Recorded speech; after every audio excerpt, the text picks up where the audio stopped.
Ça va me coûter 7 millions d'euros. Et donc j'appelle Jacques, il me dit écoute Franck, vas-y, à fond. On me disait tout le temps, Franck ramène-nous au travail, on n'en peut plus du télétravail, on veut tous se revoir. J'ai commencé ma carrière chez Adecco, on connaissait même pas Randstad. Le jour où Randstad est devenu plus gros qu'Adecco, ça a été un traumatisme pour eux. Je reçois l'offre de l'Olympique de Marseille. Il est cher, mais il n'est pas à la hauteur en fait de moi ce que j'attendais. Et après une autre petite stratégie que je devrais peut-être pas dire dans un podcast parce que je vais dire tous les secrets à tout le monde.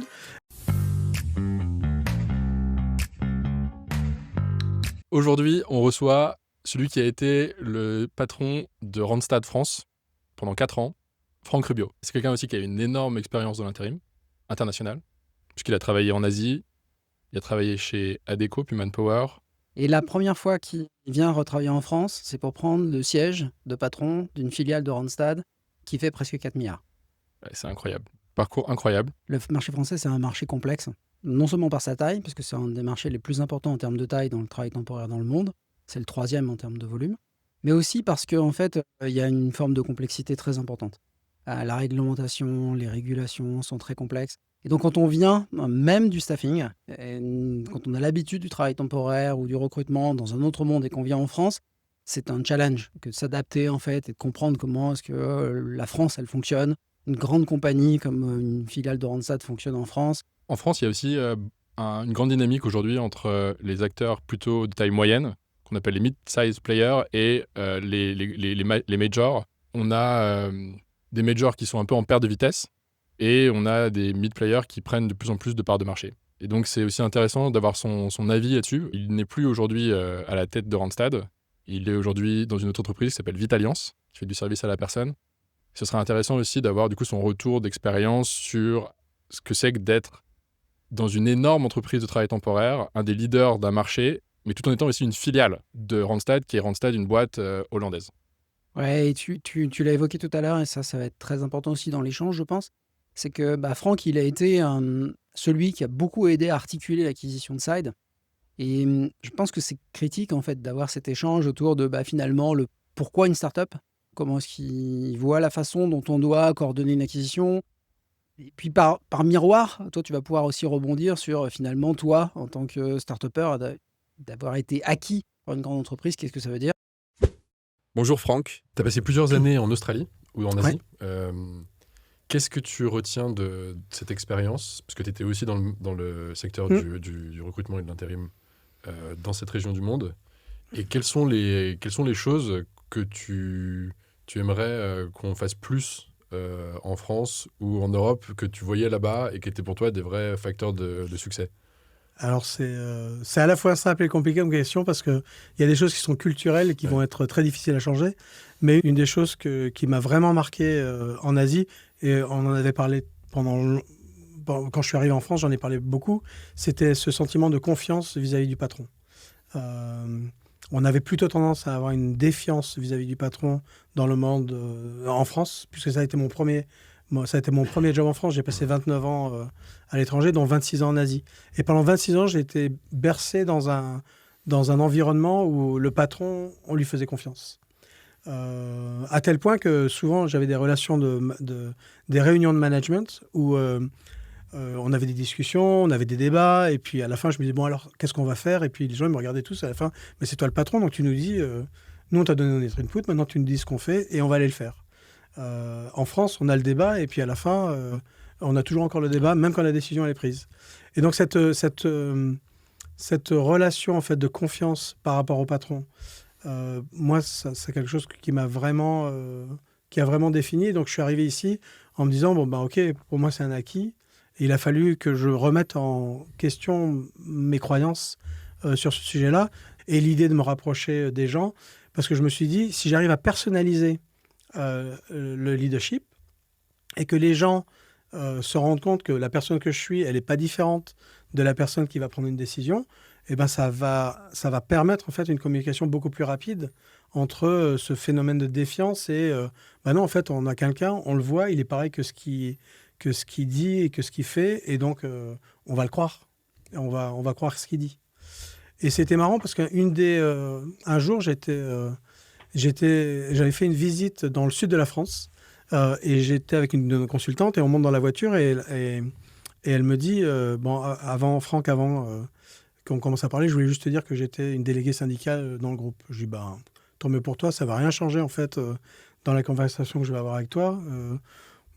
C'est bien que tu représentes les gens et je pense que pour le coup, d'avoir des représentants du personnel qui font sens, c'est nécessaire pour quelqu'un comme moi parce que ça me fait avoir des remontées intéressantes du terrain.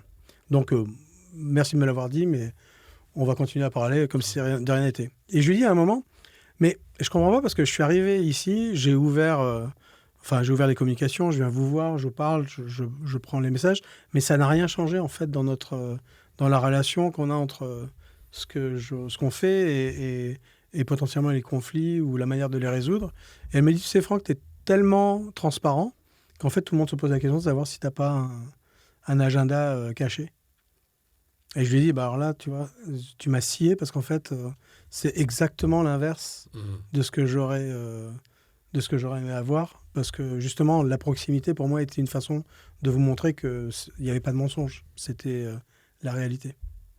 Et cette proximité dont tu parles, là, parce que je pense qu'on peut évoquer ton style et ce que tu as voulu fabriquer, en fait. Finalement, c'est intéressant que tu nous évoques la manière dont tu vois le pilotage d'un réseau. Parce qu'un réseau de distribution, c'est quelque chose de particulier. Comment est-ce que tu pourrais nous raconter comment est-ce que tu vois ça ? J'ai jamais perdu de vue que j'ai commencé ma vie en tant que consultant. Quand on avait des conversations dans le terme de l'IT, j'ai toujours dit je suis un utilisateur. Je ne connais pas la technique, je ne sais pas ce qui se passe derrière et j'ai pas envie en fait de savoir ce qui se passe derrière. Ce qui m'intéresse, c'est de savoir qu'en tant qu'utilisateur, mon interface elle est simple.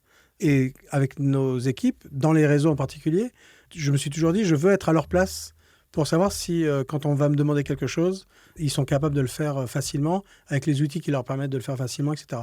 Et le seul moyen que je connais, moi aujourd'hui en tout cas, pour connaître ça, c'est de me mettre dans leurs chaussures et donc d'aller connaître, d'aller voir sur le terrain, de voir ce qui se passe tous les jours. Et de parler vrai, d'aller voir les situations, de connaître tout ce qui se passe au jour le jour sur le terrain. Et quand on combine ça avec, en plus, le fait d'aimer être avec les gens, juste de manière basique peut-être, mais d'aller boire un coup ensemble, d'aller au restaurant ensemble, de parler d'autre chose que juste du travail, de connaître les personnes, parce que les réalités d'une vie parisienne et les réalités d'une vie à Auch ne sont pas les mêmes.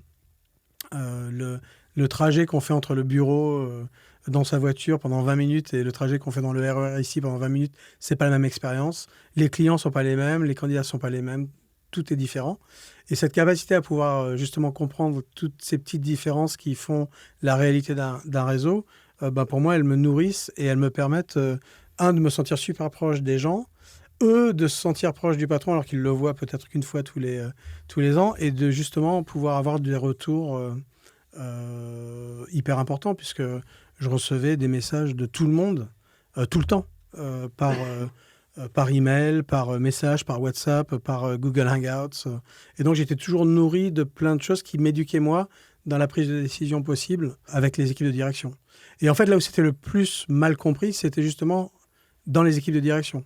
Puisque je ne sais pas si c'était par convenance ou par autre chose, quand je revenais avec des retours de terrain, des fois, la défiance, c'était pas les équipes qui étaient défiantes vis-à-vis de mes opinions, c'était plutôt l'équipe de direction qui était défiante vis-à-vis d'un agenda qui était pour le coup poussé par une équipe ou une personne qui voulait faire quelque chose et qui allait à l'encontre en fait de moi, ce que j'entendais sur le terrain.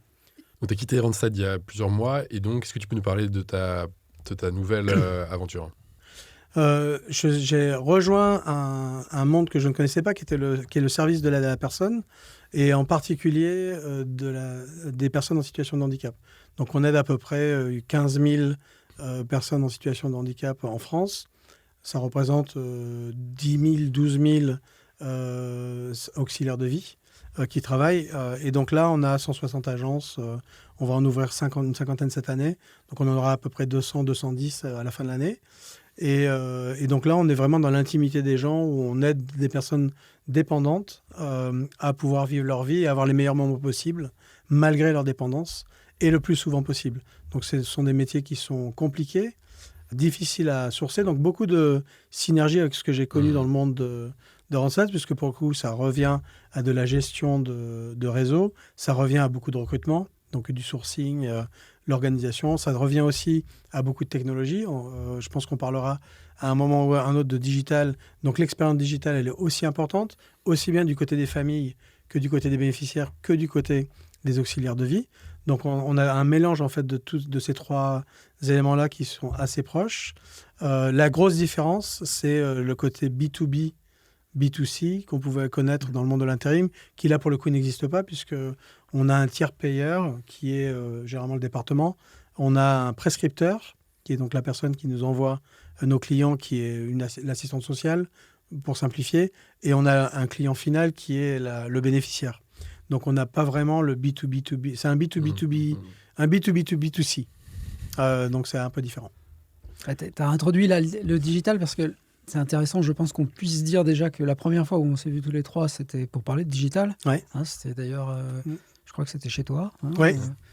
Moi, j'ai dû prendre l'ascenseur et toi, tu as fait, C'était la deuxième fois. fait tous les étages à pied, je crois. Je crois que j'avais vu Pierre une fois avant et après j'avais dit ce serait bien Christophe que tu viennes. Ouais. Et on s'est retrouvés dans ton salon le lendemain d'une vaccination, je me souviens, pour le Covid. Très naturel, très sympa, à ton image, je trouve, trop cool. Et donc, cette début d'aventure en fait dans le digital, ça nous a conduit finalement à en tout cas, à Randstad, à cette acquisition de Side. C'est intéressant, je pense qu'on revienne finalement sur les motivations que tu pouvais avoir à cette époque-là. Pourquoi cette acquisition? Qu'est-ce que ça voulait dire et comment est-ce que tu vois l'évolution du digital à l'intérieur du segment du travail temporaire ou du staffing de manière générale? Là, tu as commencé à faire le parallèle avec ton nouveau job, mais peut-être on peut rester un petit peu concentré sur le staffing. J'ai toujours eu l'humilité de me dire que je ne savais pas ce que je ne savais pas. Moi, dans ma tête, ce que je me disais, c'est on a un modèle traditionnel qui marche, on a des nouveaux modèles qui sont sur le côté, on serait complètement idiot, en fait, de ne pas regarder ce qui se fait là pour voir si on peut améliorer le modèle traditionnel. Dans le monde du recrutement, il faut et dans le monde de la relation client de manière générale, il faut qu'on avance de plus en plus vers une relation de Apple Simple. Donc, je dois avoir des interactions qui sont simples. Ma prise de décision, elle doit être simple et mes moyens de communication, ils doivent être simples. Et hélas, avec des outils traditionnels, c'est pas toujours aussi simple que ça. Et quand on a en plus un legacy et qu'on a beaucoup d'outils existants, faire des transitions de A à B, ça peut être très compliqué puisqu'il faut faire plein de changements, alors qu'on peut passer directement de A à D et passer d'une plateforme ancienne à une plateforme nouvelle hyper rapidement. Et ça, j'avais toujours été marqué par mon expérience pour le coup asiatique, puisque en Asie, je le disais toujours, je me retrouvais au milieu du Cambodge, en plein milieu de la forêt, et j'avais la 5G ou le Wi-Fi, alors qu'au plein milieu de Paris, sur le périphérique, je ne captais pas au téléphone. Donc, mais c'est parce qu'en fait, ces pays-là sont passés de la technologie la plus ancienne à la technologie la plus nouvelle, avec un pas de géant par rapport à nous. Ils n'avaient pas de legacy. Ils sont arrivés là, donc je me suis dit, tiens, je vais aller rencontrer Pierre, on va discuter, on va voir. Ça, c'est le premier élément. Le deuxième élément, c'est, au final, est-ce que la personne que je rencontre, j'ai envie de travailler avec? Parce qu'on peut dire tout ce qu'on veut. Au final, c'est une question de personne. Et donc, si la technologie est intéressante, que la manière dont le projet de business et les valeurs qui sont derrière le projet de business sont à peu près alignées avec nos valeurs à nous, et qu'en plus, la personne ou les personnes qu'on rencontre, elles sont aussi alignées en termes de personnalité et de valeurs, là, on a un deal possible. Après, c'est une question de prix, mais on a un deal possible sur une capacité de travailler ensemble. Je pense qu'il y aura plusieurs modèles dans le monde de l'intérim qui vont exister en fonction des segments et en fonction des typologies de clients aussi. Et on aura des méthodes traditionnelles qui marcheront, on aura des méthodes digitales qui marcheront avec un espèce de mix ancien modèle technologie. On aura aussi des modèles où on n'aura plus besoin d'interaction humaine physique, et tous ces modèles-là peuvent coexister. Oui, parce que en fait, quand tu étais à la tête de Randstad, on avait déjà une démarche en route qui s'appelait Randstad Direct. Et dans cette initiative, on a vite vu en fait qu'on plafonnait à cause finalement à la fois peut-être une méconnaissance de la problématique et de la manière de l'aborder. Et quand tu as vu apparaître l'opportunité Side, tu as vu une opportunité, et les échanges ensuite avec Pierre l'ont complètement démontré, une opportunité de vraiment changer complètement de niveau, avec une approche qui était une approche produit qui n'avait rien à voir avec ce qu'on avait été capable de faire, avec finalement une démarche un peu bootstrap legacy qu'on avait à l'intérieur de Randstad, Et je pense, et je te laisserai la parole après aussi, que tu as découvert en fait non seulement une plateforme digitale différente, mais une proposition de valeur, une réponse à une problématique qui était anglée de manière complètement différente. Et en plus, je pense que tu as complètement raison, Christophe, ce qu'il y avait en plus, c'était le fait que quand on est dans un grand groupe comme le groupe Randstad, on mutualise les coûts et donc on a toujours 18 priorités qui viennent en même temps et qui viennent se télescoper dans un budget d'IT et de SI qui est juste pas extensible. Donc en fait, ce qu'on a fait par le biais d'une acquisition, on n'aurait pas pu le faire par le biais organique, puisqu'on n'aurait jamais réussi à avoir l'argumentation pour avoir les budgets nécessaires qui nous auraient permis d'avancer, de peut-être faire le pas de géant qu'on a pu faire avec l'acquisition de Side, l'acquisition du business de Pierre à ce moment-là. Ouais, c'est un sujet intéressant parce que de mon point de vue d'entrepreneur, le monde des grands groupes, c'est un monde qui est souvent assez méconnu parce qu'en fait, les startups, les grands groupes se parlent assez peu. Quand j'ai rejoint le groupe Randstad, je me suis aperçu qu'il y avait effectivement quand même une différence culturelle assez forte entre des grandes entreprises qui sont énormes et en fait des boîtes beaucoup plus petites qui cherchent à croître très rapidement mais qui ont une composante technologique que forte. Donc il faut réussir à cohabiter correctement et on a réussi à faire un truc très intelligent sur ce sujet. Quel conseil est-ce que vous donneriez à des entrepreneurs qui nous écoutent et qui sont dans le secteur du staffing et qui ne connaissent pas trop comment fonctionnent les grands groupes? Je crois que le plus gros piège qu'il y a, c'est la notion de temps. Side, vous avez l'habitude en fait de prendre des décisions et de prendre des décisions hyper rapides et puis de passer à autre chose et puis d'aller au prochain développement, etc., etc. Quand on est dans un grand groupe, en fait, on n'est pas sur le même tempo. Donc moi, ce que je disais et ce que je te disais toujours à l'origine, c'est OK, on va discuter, mais sois patient parce qu'en fait, moi, il faut que je fasse maturer la conversation en interne. Et la conversation en interne, il faut que j'aille trouver des avocats qui vont permettre et il faut qu'on fasse monter la sauce et qu'au fur et à mesure, ça devienne une évidence pour tout le monde que oui, il faut le faire et que ça a du sens. Donc, et ça peut prendre 2 mois, 3 mois, 4 mois, 5 mois, 6 mois. Ça dépend des groupes. Donc, le premier conseil que je donnerais à des personnes qui commencent leur société, c'est de se dire, il faut que je sois patient, particulièrement si je veux rentrer dans le cadre d'un grand groupe. Je pense que le deuxième conseil, c'est de négocier pour garder une partie d'indépendance. C'est-à-dire qu'il faut garder cette capacité à pouvoir penser différemment et donc pas se faire absorber tout de suite dans tous les processus qu'un grand groupe va amener en termes de gestion du risque, en termes de finances, en termes de KPI, etc. Il faut garder quand même une identité qui est différente. Et une des décisions qu'on avait prises très vite au moment de l'acquisition, c'est de dire on ne va pas mettre les gens de Side au siège de Randstad, parce qu'on aurait très bien pu faire ça. On va les laisser en fait dans le WeWork que vous étiez avec la belle vue de Montparnasse. Et moi, je vous avais dit, si vous vous souvenez, attention, si vous êtes sage, je vous laisse là. Par contre, si vous n'êtes pas sage, vous allez voir Montmartre, mais de l'autre côté, en regardant de Saint-Denis. Et donc, ça vous a permis d'être sage et de garder votre indépendance et donc de travailler ensemble main dans la main sur c'est quoi l'objectif final. Et ça, c'est important. La grosse difficulté qu'on a dans les grands groupes, et je pense à un conseil pour les gens qui se font acquérir, c'est de dire quel est l'investissement qu'on va continuer à faire après l'acquisition. Parce que souvent, la discussion d'acquisition, elle s'arrête à un prix. Et le prix est calculé en fonction de le profit, un multiple de profit, qu'est-ce qu'on attend dans le business plan, est-ce qu'il est réaliste ou pas, etc., etc., etc. Mais ce qu'on oublie très souvent dans le calcul du prix, c'est qu'est-ce qu'on a besoin, nous, de mettre dans la machine pour que l'achat qu'on a fait, on arrive à surmultiplier le résultat sur une période de temps hyper rapide. Et on a eu ce problème chez Randstad, c'est-à-dire qu'on a dit, on achète Side, on a discuté un prix, puis après, quand il a fallu aller chercher les 600 000 euros, 1 million, peu importe le montant, après, c'était des questions de où est-ce qu'on peut aller les libérer, alors qu'on aurait dû et qu'on devrait avoir ces discussions avant. On a les discussions de synergie, par exemple, elles sont logiques. Par contre, on n'a pas les discussions d'investissement. Et donc, ce que je conseillerais aux gens, c'est d'essayer de protéger dans le cadre de la conversation de due diligence, de bien identifier quels sont les investissements à venir et de ne pas les minimiser, alors que souvent, on a plutôt tendance à les minimiser pour faire en sorte que le business plan il soit le plus sexy possible pour essayer d'avoir le meilleur prix possible. Alors qu'en fait, on se met une balle dans le pied quand on fait ça, puisqu'on arrive tous en se disant c'est bon, on a réussi à avoir un prix qui est OK et on n'investit pas le montant qu'on devrait mettre dans le cadre de l'acquisition. Et après, moi, la dernière chose que je dirais, et après je me tais, c'est restez vous-même. C'est-à-dire que le pire qui puisse arriver, c'est de se mettre de retirer le costume de start-upper ou de la personne qui a lancé le projet et de se mettre dans le costume de la personne qui est dans l'entreprise, plus cadrée, plus carrée. Il faut garder ses codes, en fait. Il ne faut pas avoir peur de casser un peu les codes.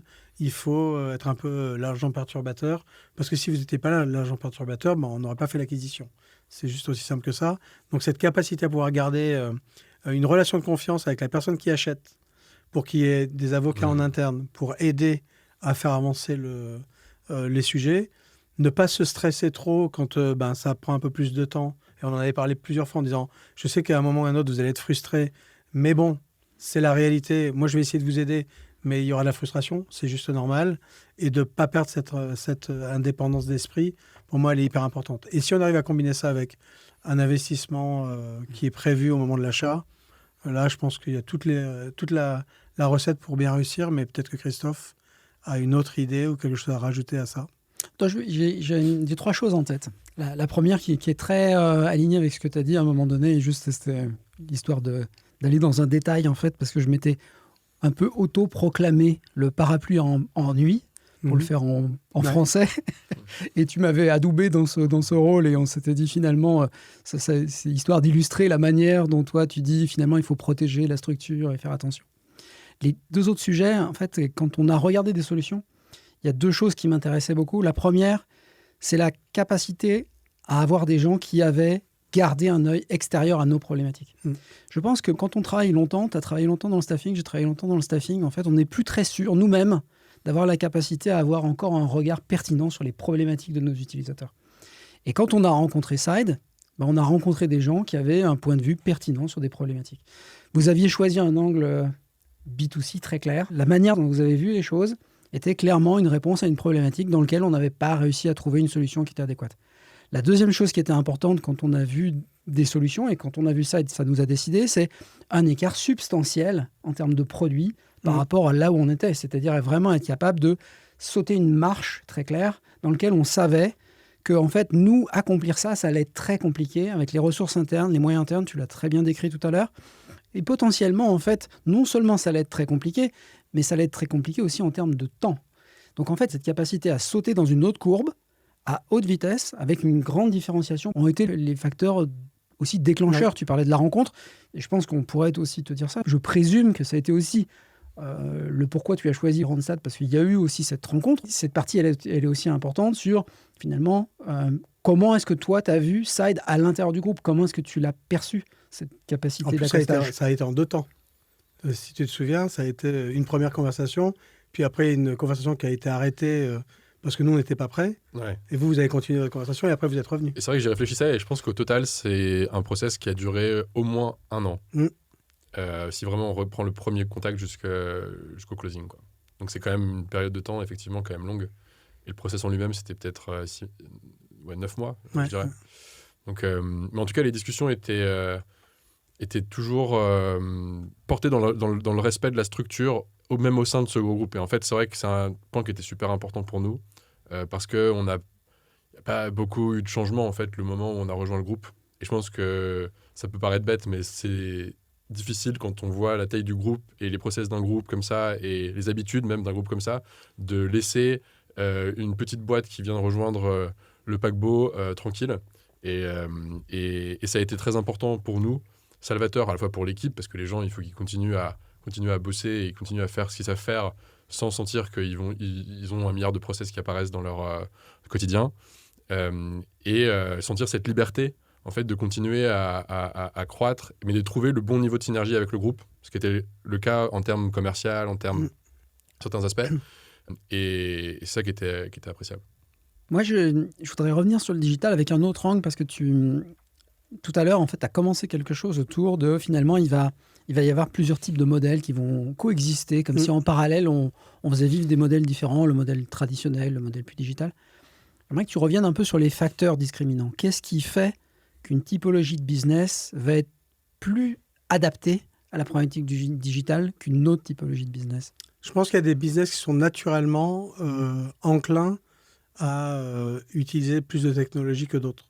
Donc le monde du retail, le monde de la santé, le monde où il y a des besoins d'urgence et de planification courte sur des périodes de temps potentiellement assez courtes aussi, a besoin d'une réactivité qui est énorme et qui donc a besoin d'un outil le plus pratique possible pour permettre en fait d'avoir cette réponse rapide et cette adaptation rapide qu'un modèle traditionnel potentiellement ne va pas avoir puisque il va falloir appeler l'agence, il va falloir rencontrer les gens, il va falloir qu'un humain appelle tout un nombre de gens pour voir qui est disponible, etc. Donc je pense, des secteurs qui ont ces besoins d'une rapidité folle hein, des fois, puisque ça peut être du jour au lendemain, ça peut être dans l'heure, et je pense que la technologie, pour le coup, facilite ça.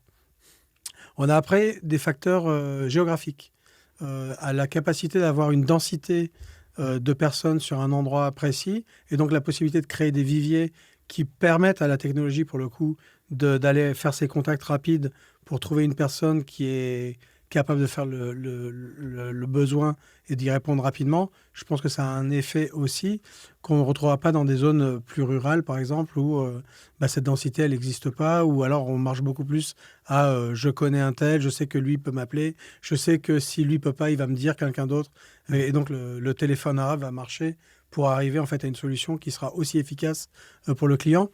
Donc ça, je pense qu'il y a ça. Je pense qu'après, il y a des secteurs d'activité qui sont juste, l'IT par exemple.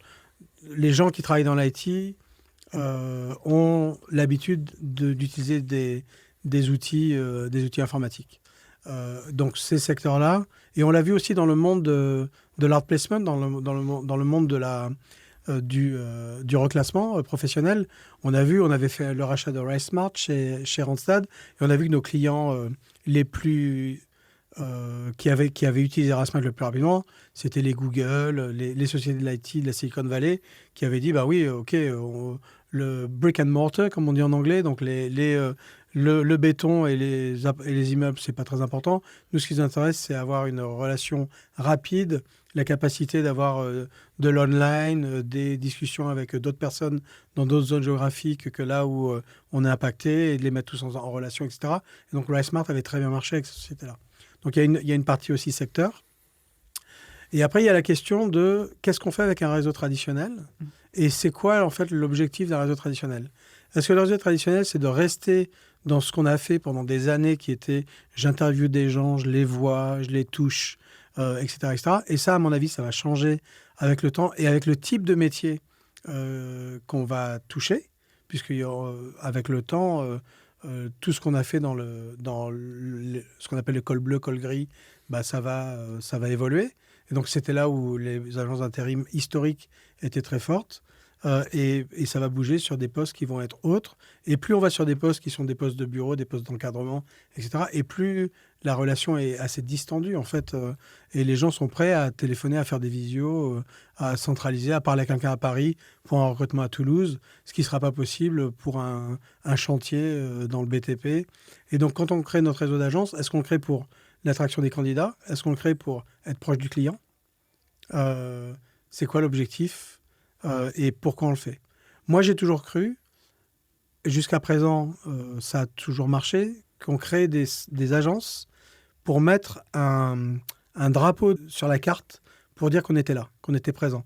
Et ça, c'était très efficace pour les clients. Parce que les clients se disaient, j'ai une agence qui est basée à côté de chez moi, qui connaît mon environnement, qui du coup connaît en fait la dynamique et les bassins d'emploi, etc., etc. Et donc du coup, je vais leur faire confiance.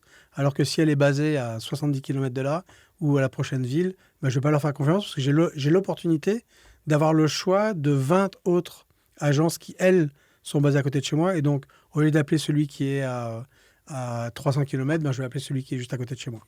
Et donc, c'était une stratégie plus de marketing pour le coup et de focus commercial que d'attraction de candidats sur un bassin, puisque ça, on aurait pu le faire de manière plus digitale. Il y a une autre tendance que le digital, il y a sur le marché du staffing, c'est aussi l'évolution des acteurs intermédiaires versus les majors. On a des majors qui sont sur une tendance qui est un peu en perte de vitesse, et on a l'émergence d'acteurs de taille intermédiaire qui prennent de plus en plus de place sur le marché et qui semblent ne pas vraiment connaître la même réalité. Ce qui peut paraître un peu bizarre de l'extérieur. Comment est-ce que toi, tu analyses ce phénomène de marché? Pour moi, c'est pas bizarre du tout. Je trouve que c'est totalement naturel. Et ce qui a fait le succès de Randstad pendant des années, ça a été la capacité en fait de pouvoir allier les deux. C'est-à-dire qu'on avait la puissance d'un grand groupe, mais en même temps la liberté du mid-player. Et je reste persuadé aujourd'hui et c'est ce que je dis dans mon nouveau métier pour le coup, puisque là, je suis un acteur franco-français. Et quand je parle avec mes actionnaires, je leur dis, ils me disent, est-ce qu'on va aller s'agrandir à l'étranger, etc. Je leur dis, oui, mais on peut le faire. Mais par contre, les synergies que je vais avoir entre pays A et pays B, entre la France et l'Espagne, entre la France et l'Allemagne ou la France et... En fait, mes synergies, elles vont être assez ridicules. L'auxiliaire de vie qui va travailler avec quelqu'un qui est en situation de handicap, elle ne va pas travailler avec quelqu'un d'un autre pays. Elle va travailler avec la personne qui habite à côté de chez elle. Et donc, nos synergies entre pays dans les grands groupes, elles ne sont pas aussi énormes que ce qu'on croit. Il y a beaucoup de débats sur est-ce qu'on peut faire des synergies du système informatique, par exemple, à voir. Mais les systèmes de paye, c'est pays par pays. Les systèmes d'interaction, les CRM et la relation client, oui, ça peut être mutualisé, parce que la relation client et les CRM, c'est un peu partout la même chose. Par contre, la gestion de base de données, comment on source cette base de données, comment on interagit avec, comment on fait des contrats, comment on fait tout un tas de choses, c'est très inhérent en fait au pays. Et ce qui se passe avec les grosses sociétés d'intérim, c'est qu'en fait elles deviennent de plus en plus corporate, donc de plus en plus dans des modes un peu plus figés, puisqu'on se dit, je vais abaisser mon niveau d'attente locale pour essayer d'être le plus possible à un niveau régional, voire à un niveau global. Et plus on fait ça, en fait, et plus notre dénominateur commun, il est vanille. Si je prends moi, j'adore la Gendas. Hein. Donc, soit vous aimez la glace vanille à Gendas, moi j'adore la glace vanille à Gendas, mais Butter Pecan, c'est pas mal aussi. Et après, il y a du plus où c'est encore mieux. Et en fait, ce qui se passe dans les grands groupes, c'est qu'on se dit, non, on va plus faire de Butter Pecan et on va plus faire le macadamia brittle et on va plus faire tout ça. On va faire que de la vanille parce que la vanille, c'est la base commune que tout le monde va utiliser. Mais quand on fait ça et le temps d'adaptation pour passer de... J'avais 25 modes différents, maintenant j'en ai plus qu'un. Le mode d'adaptation à ça, il prend beaucoup de temps. Et après, pour regagner sur cette base de vanille, de se dire je vais remettre du butter pecan et je vais remettre du macadamia, ça prend encore beaucoup de temps. Et entre-temps, tous les locaux, ils ne se sont pas posés la question. Eux, ils sont restés butter pecan, chocolat, macadamia brittle, etc., etc. Et donc, ils gagnent des parts de marché et c'est totalement normal. Et on rajoute à ça le fait que beaucoup de ces acteurs médiums sur le marché sont aussi aux mains de propriétaires. Donc, c'est leur argent, c'est leur décision. Ils sont très rapides dans leur mode de décision et ils ont une vision à long terme. Donc, ils se disent, OK, cette année, l'économie en France, c'est pas trop génial. On va peut-être baisser notre EBITDA de 3%. C'est pas très grave. Par contre, on va faire nos investissements sur 5 ans, 6 ans, 7 ans, 8 ans. Donc, ça pose pas trop de problème. Dans un grand groupe, on a des actionnaires, on est souvent listé.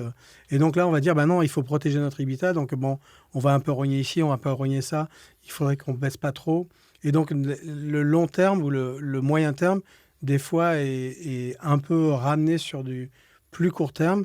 Ce que Randstad ne faisait pas pendant très longtemps, puisqu'on avait un actionnaire de référence qui était le fondateur, qui avait 40% ou 35% du capital, et qui avait toujours gardé cette vision à moyen terme. Je disais toujours, quand j'ai rejoint Randstad il y a 11 ans maintenant, je dis c'est quand même hyper intéressant dans une boîte qui est listée et de faire des vrais business plans à 3 ans.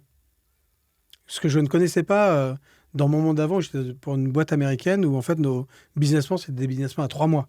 On disait qu'on faisait des business plans à 1 an, mais la réalité, c'est que tous les 3 mois, en fonction du prix de l'action et en fonction du résultat du trimestre, on savait qu'on allait changer notre business plan. Là, je faisais des business plans à 3 ans. En Asie, je parlais avec Jacques Van de Blue, qui était le patron d'avant, et il me disait, mais garde le cap.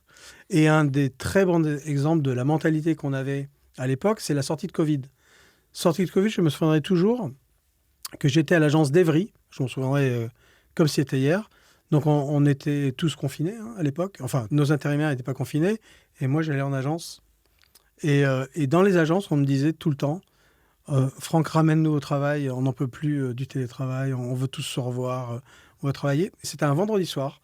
Je conduisais d'Evry à Paris et je me suis dit, mais pourquoi en fait j'emmerde tout le monde à faire ce télétravail et il fallait qu'on justifie pourquoi 2 jours, pourquoi 1 jour, pourquoi 3 jours, est-ce qu'on peut faire des plannings, qui va aller travailler, qui va pas travailler. Et donc j'appelle Jacques et je lui dis, écoute Jacques, je veux ramener tout le monde. C'était le début août. Je veux ramener tout le monde dans les agences. Est-ce que tu es OK? Ça va me coûter 7 millions d'euros. Il me dit, écoute Franck, on n'a pas vocation à aller chercher de l'argent auprès des pouvoirs publics français. Ramène tout le monde. Vas-y, à fond. Et ça, on ne prend pas une décision comme ça dans une société qui n'a pas une vision à moyen terme.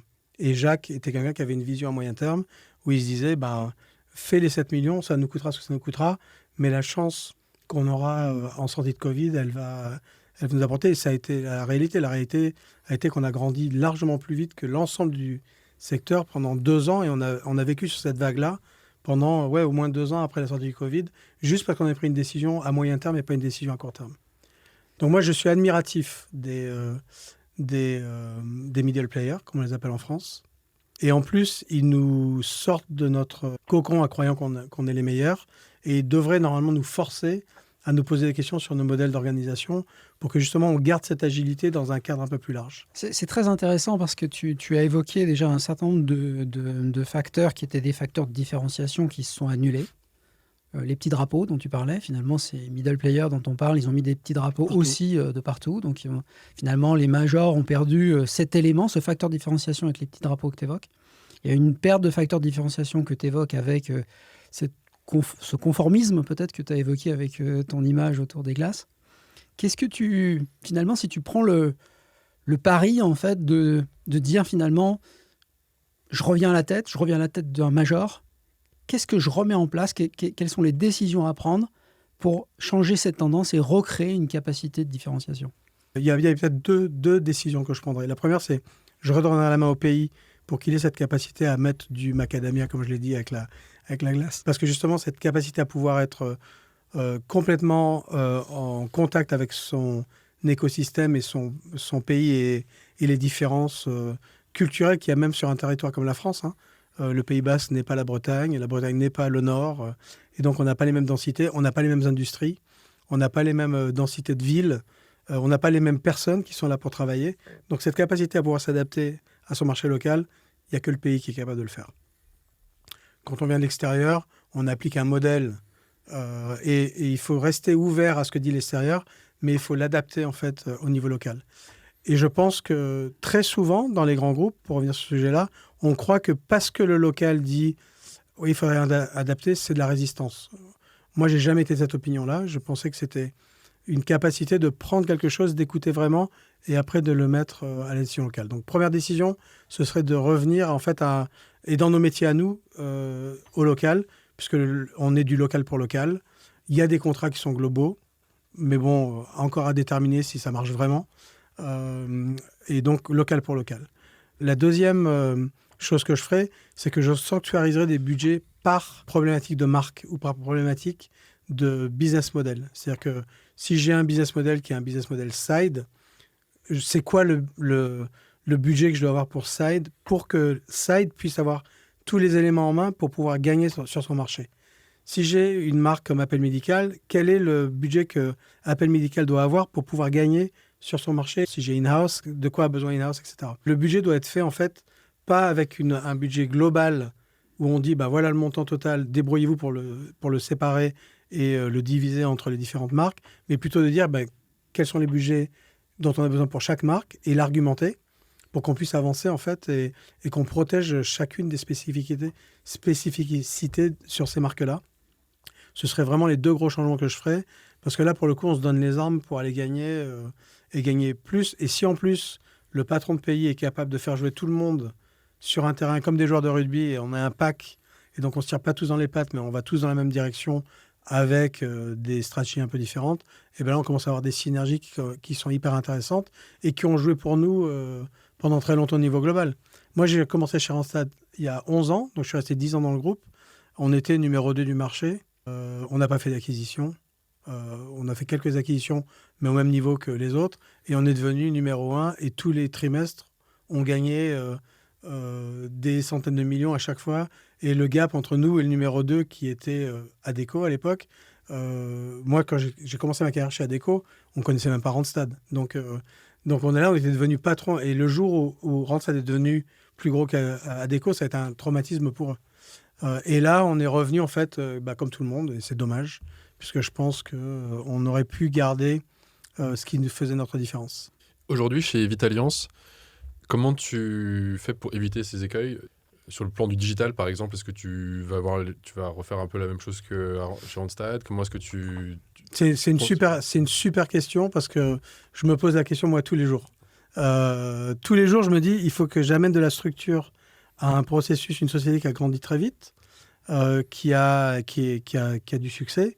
Il faut que j'amène de la structure sans justement faire ce que je viens de décrire, qui est de mettre trop de structure pour tuer l'initiative locale. Donc je dis aux gens, continuez, et c'est pour ça que je continue à passer dans les agences et à me rendre compte de ce qu'il y a sur le terrain. Et donc on fait vraiment des petits changements à la marge sur l'environnement des bureaux, la flotte de voitures, la gestion du risque, les achats, etc. Mais c'est à la marge. Donc ça, on ne va pas faire le grand soir, on va tout remettre. Non, mais c'était nul avant, maintenant je suis arrivé, c'est top, on va tout faire de manière différente. Pas du tout. Mais dans le mode de management, c'est pareil. Hein. C'est-à-dire qu'il y a plein de choses où je me dis, moi je suis arrivé avec mes idées en me disant, je veux responsabiliser mes chefs d'agence. Mes chefs d'agence doivent connaître leur compte de résultats, ils doivent prendre les décisions, etc. etc. Ce n'est pas l'histoire de Vitalliance. L'histoire de Vitalliance, c'est une histoire d'exécution qui est super bonne sur le terrain. Et donc moi, je me suis rendu compte très vite que si je faisais ça, ça marcherait pour 20% des chefs d'agence. Et pour 80% d'entre eux, ils me diraient, non, mais dites-moi ce qu'il faut que je fasse, en fait. Et moi, je vais le faire, parce que c'est comme ça que la société a grandi. Donc j'adapte moi aussi mes attentes et mon mode de management à la réalité de ce que c'est. Ce qui ne veut pas dire que je ne veux pas les responsabiliser, mais au lieu de me le dire, je vais faire ça en 3 mois, je me dis, je vais peut-être le faire en 3 ans. Et ça ne me pose pas de problème, parce qu'on est, pour le coup, sur du temps long.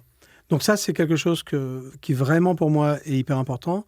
Et après, c'est vraiment l'écoute et la remontée. Et ce qui me plaît vraiment aujourd'hui, c'est cette capacité à pouvoir faire des remontées terrain, et que ces remontées terrain, elles soient prises par les fonctions sièges comme étant du pain béni.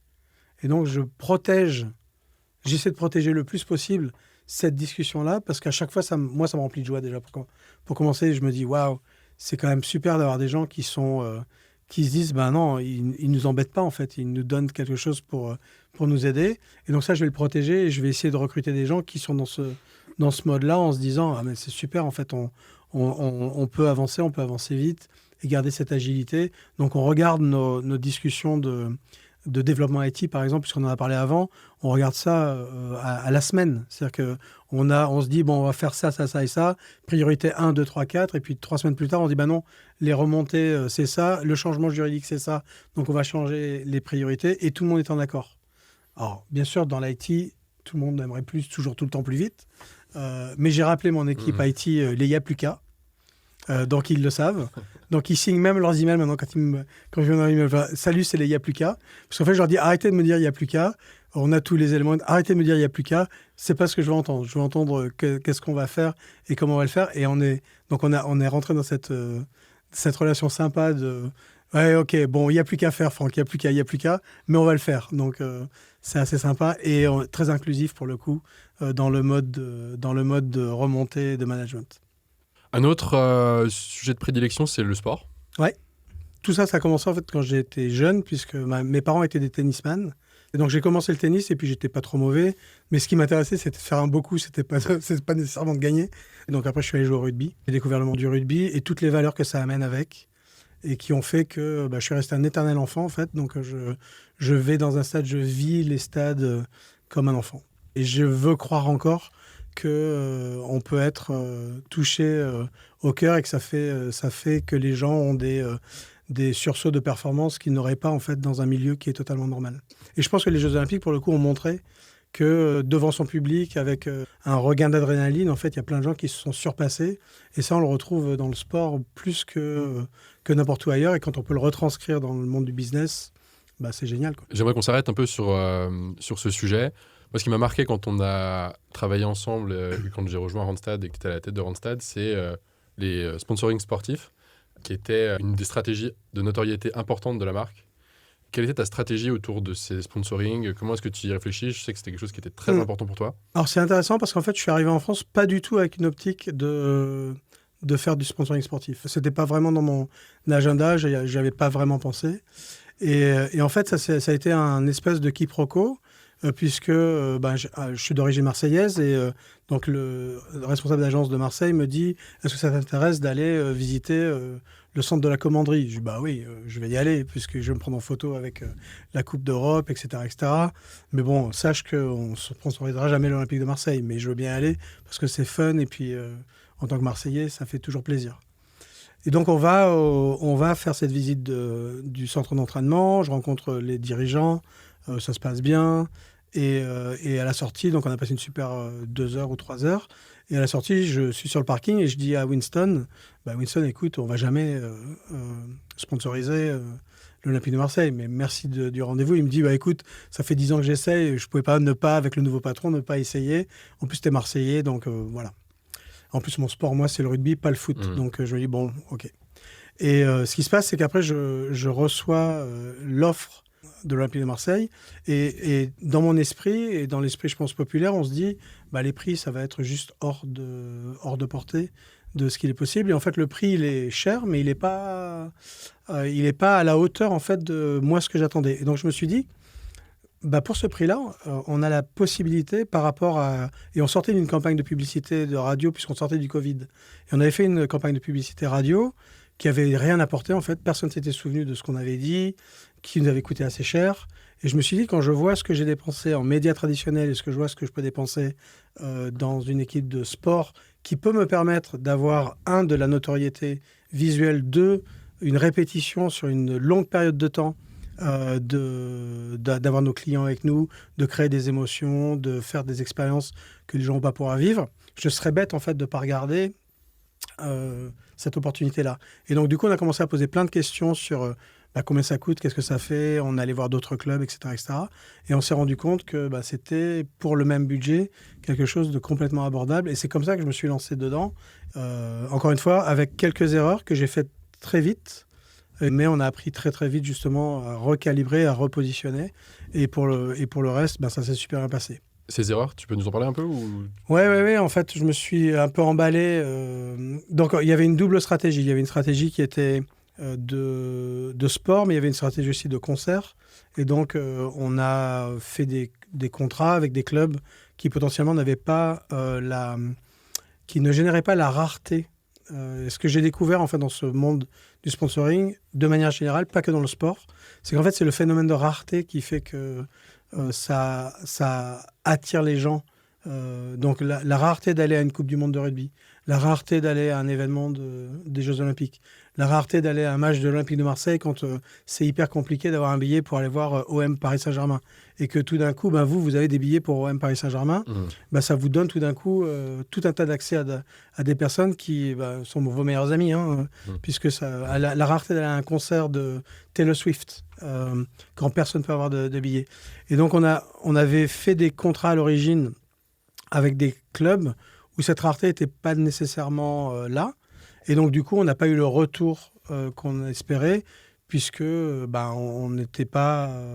on pouvait pas inviter des gens, ils ne voulaient pas venir, c'était pas toujours intéressant. L'autre chose qui est intéressante pour le coup sur la décision rugby, puisqu'on a fait beaucoup de rugby, et ça c'était moi une volonté à l'origine, parce que j'aimais ça, mais le rugby c'est un médium qui est génial, et un sport qui est génial pour le business. C'est-à-dire qu'on a beaucoup de gens qui sont des décisionnaires qui vont voir ces matchs. Donc non seulement on a un attrait de sport, mais en plus on est avec une population qui est la population directe avec laquelle nous on prenait des décisions et on pouvait avoir des vraies discussions dans un cadre différent du cadre du travail. Donc ça a vraiment joué. Et peut-être le dernier axe, et après je me tais, c'était l'axe régional. Les meilleurs, en termes de ROI, les meilleurs partenariats qu'on a fait étaient avec des tout petits clubs, mais hyper attachés à leur écosystème local. Et je prendrai l'exemple de Boulogne-sur-Mer, un club de foot où tout le monde se reconnaît autour de ce club de foot. Et d'ailleurs, ils avaient demandé une exemption à un moment pour pouvoir jouer le vendredi soir. Le reste du championnat se faisait le samedi.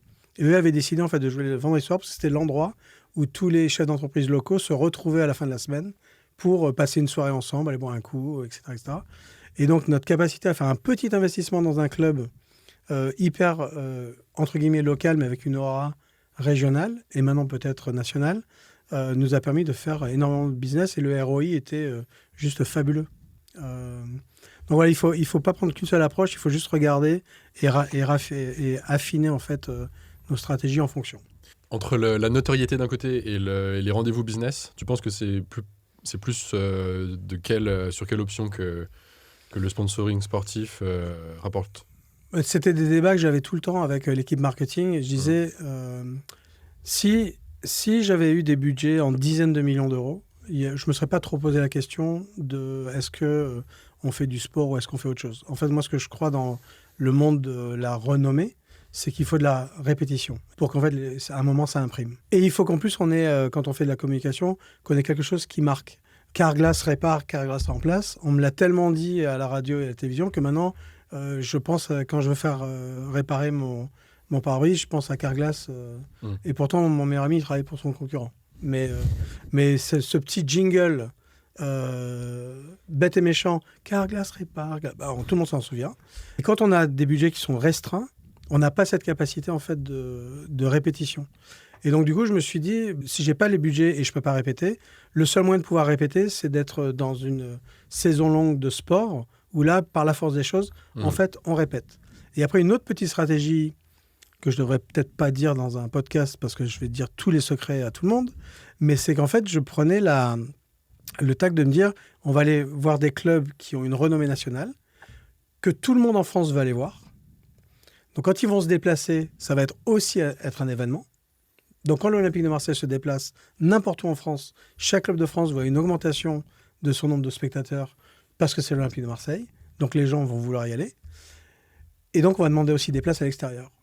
Donc non seulement on va faire un contrat local, mais en plus on va irradier notre réseau national par le biais de places à l'extérieur. Donc on a fait ça avec tous les clubs avec lesquels on a signé, où pour le coup on avait bien sûr notre loge et nos places dans leur stade de domicile, mais on avait aussi des places à l'extérieur. Et donc quand l'OM vient jouer à Paris, on a un certain nombre de places, c'est pas énorme, mais on a un certain nombre de places qui nous permettent d'inviter nos clients parisiens.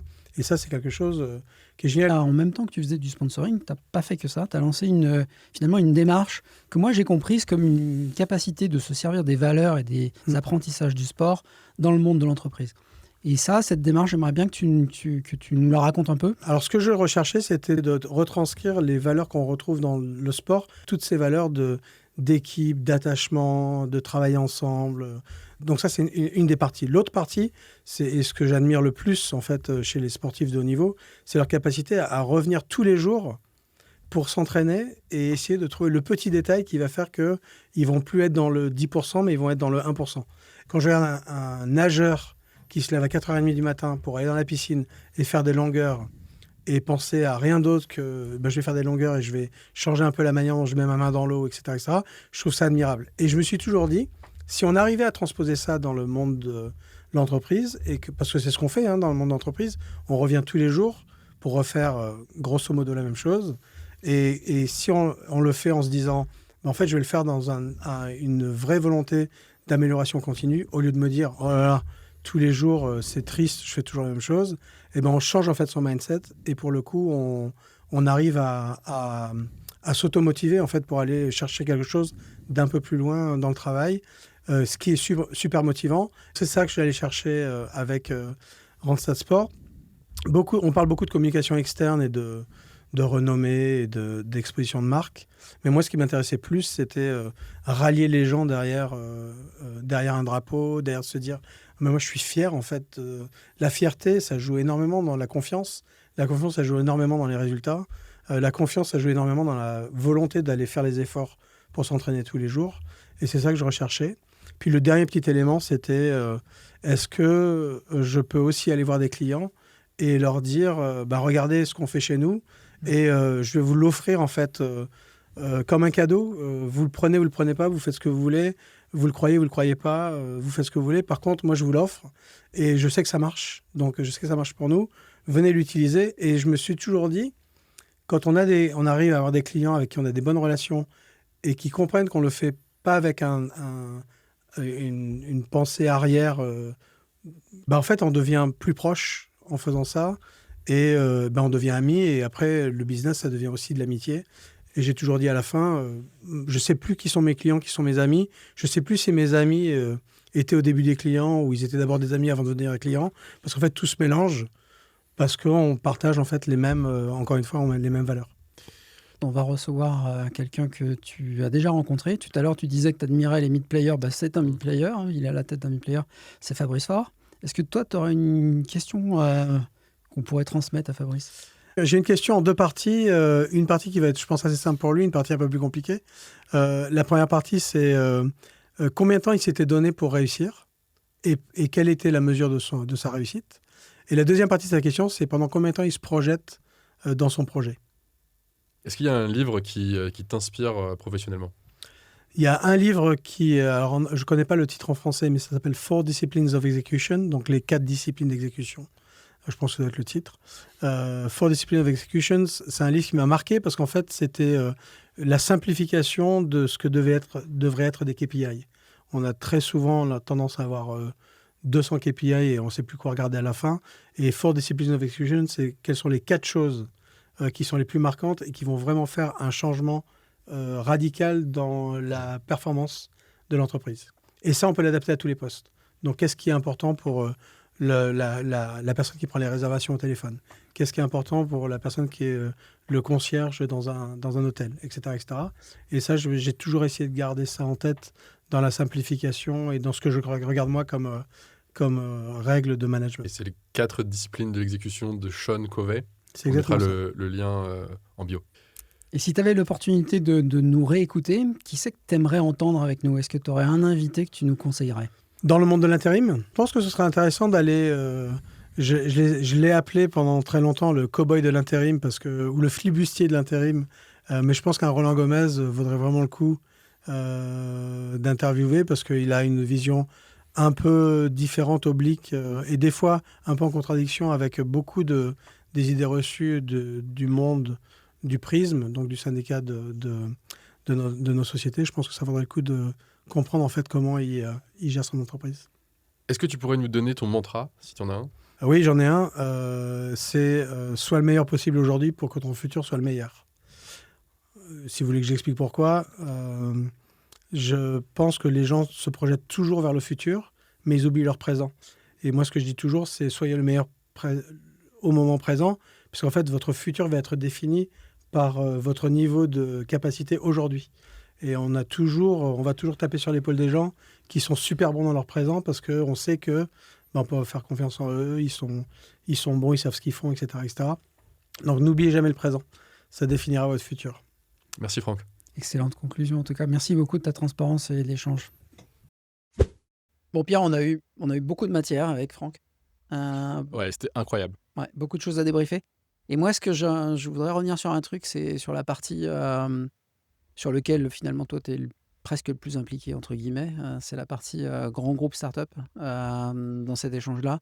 Parce que moi, je suis super curieux de ce que tu retiens. Ce qui était intéressant et ce sur quoi je suis complètement aligné, c'est l'indépendance qu'une startup doit avoir post-acquisition. On n'est pas dans la même culture, on n'a pas la même taille. Et le fait qu'on soit resté indépendant avec Side après l'acquisition nous a permis de continuer en fait de se développer et de progressivement se rapprocher du groupe. Si on avait été rassemblés en fait avec le reste du groupe tout de suite, je pense que ça aurait été une catastrophe. Donc ce point-là, c'est un point qui est extrêmement important. Et en même temps, et je comprends ton point, et ma question, elle serait, si en fait l'objet de ton acquisition, elle est aussi un objet de transformation de ce que tu es en fait, hein, pour aller vers du plus efficace, ou du meilleur, ou du plus digitalisé, enfin peu importe. Si tu veux que ce soit un véhicule de transformation, comment est-ce que tu fais si tu laisses les choses de manière très indépendante? Comment est-ce qu'à la fois tu combines le fait, en fait, de tirer des bénéfices de ton acquisition, par exemple en termes de transformation culturelle, par exemple en termes de transformation technologique, si tu as construit un mur de Chine entre Hmm. les deux structures? C'est un mur de Chine qui doit s'ouvrir progressivement, mais dans un premier temps, je pense que les cultures sont trop loin. Et ce serait suicidaire vraiment de se mettre tous ensemble tout de suite. Je pense qu'effectivement, il faut se rapprocher progressivement, il faut s'acclimater en fait les uns aux autres. C'est ça la marche à effectuer, effectivement, parce qu'autrement, si c'est pour rester à part et ne contribuer à rien au sein du groupe, c'est dommage.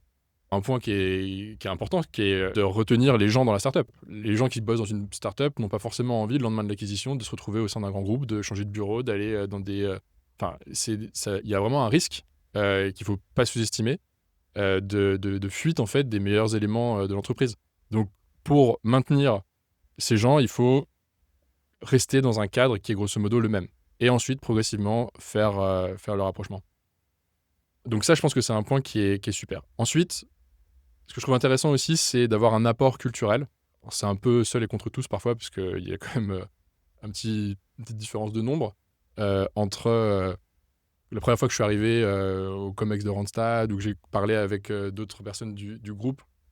C'est vrai que l'expérience est quand même particulière parce que, en fait, quand on fait du digital, tout le monde est très convaincu du digital. Puis en fait, quand on se retrouve dans un grand groupe, on se rend compte qu'il n'y a pas forcément des gens qui sont tous convaincus. En fait, il y a des gens qui sont neutres, il y a même des gens qui croient moyennement. Et donc, on se rend compte que on part de loin en termes de transformation ou en termes même de conviction fondamentale de ce que permet de faire le digital. Et donc, le fait de ne pas se mettre du jour au lendemain en costume cravate pour faire comme si on était depuis toujours dans un univers corporate grand groupe, je pense que c'est important parce qu'en fait, le grand groupe doit aussi racheter la plus petite entreprise start-up pour infuser quelque chose de différent. Et donc, je pense qu'il faut réussir à le faire respectueusement, évidemment, du reste de l'entreprise. Le truc sur lequel je suis moins d'accord, en revanche, en tout cas, je pense que c'est un vrai problème, et c'est sur la dimension du temps. Parce qu'en fait, les startups, notamment les startups qui ont levé de l'argent, c'est pas forcément des entreprises qui sont rentables, et c'est pas forcément des entreprises qui ont le temps d'attendre. Donc, dire, nous, on est dans une temporalité à l'année, et alors que les startups sont au trimestre, voire au mois, c'est vraiment poser le problème. Et il va falloir que les groupes, peut-être, prennent l'habitude de faire prendre leurs décisions et faire des process M&A un peu accélérés, parce qu'en fait, c'est des boîtes souvent qui sont quand même plus petites, aussi, pour éviter de tomber dans l'écueil de faire patienter trop longtemps des entreprises. J'ai beaucoup d'amis et de personnes autour de moi, entrepreneurs, qui sont trouvés dans des process M&A à devoir attendre jusqu'au point où ils peuvent mourir, en fait. Parce que les mois passent, l'argent diminue dans la trésor, et en fait, à la fin, l'entreprise, elle se met en danger parce qu'elle a été au contact d'un grand groupe. Et donc ça, je pense que c'est pas très sain, en fait. Ouais, c'est clair ce que tu racontes. Il y a tout un passage où on a discuté avec Franck de globalisation. Et finalement, on a mélangé deux choses, il me semble. C'est globalisation, standardisation. Et donc, ça, c'est un point critique, je trouve, dans son retour, qui est comment est-ce qu'on continue de localiser, entre guillemets, c'est-à-dire être capable vraiment de faire du sur-mesure. La standardisation, en fait, c'est quelque chose auquel il semble pas croire du tout. Quand on est dans un très grand groupe, il y a beaucoup d'arguments qui conduisent en fait à vouloir faire des choses globales. Donc, j'ai pas 36 applications mobiles, j'ai pas 12 fois le même portail, j'ai pas X fois la même solution, mais que j'essaye en fait d'avoir une approche plus rationnelle, plus globalisée.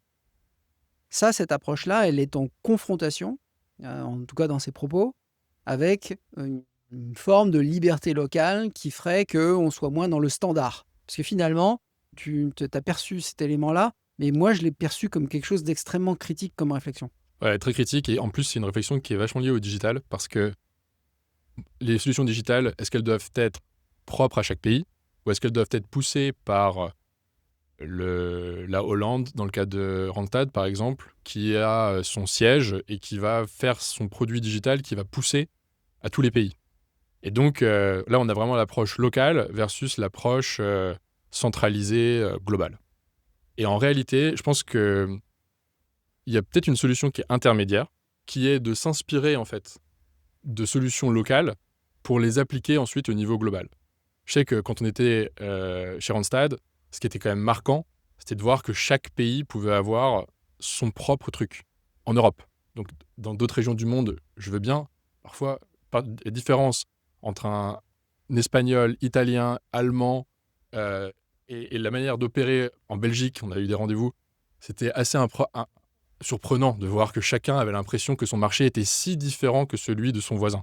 En réalité, ce qui fait plutôt peur, c'est d'avoir des solutions qui sont pensées, qui ont l'air d'être un peu pensées de manière très théorique, et notamment dans le digital. Un produit, tiens, ça devrait fonctionner comme ça, qui va ensuite être poussé à un pays en local et dans les opérations du pays en local. Ça fait peur. En revanche, d'avoir une solution qui a fait ses preuves dans un pays et qui devient ensuite la solution à appliquer dans d'autres marchés, je pense que ça, c'est une solution intermédiaire, un compromis qui est assez intéressant.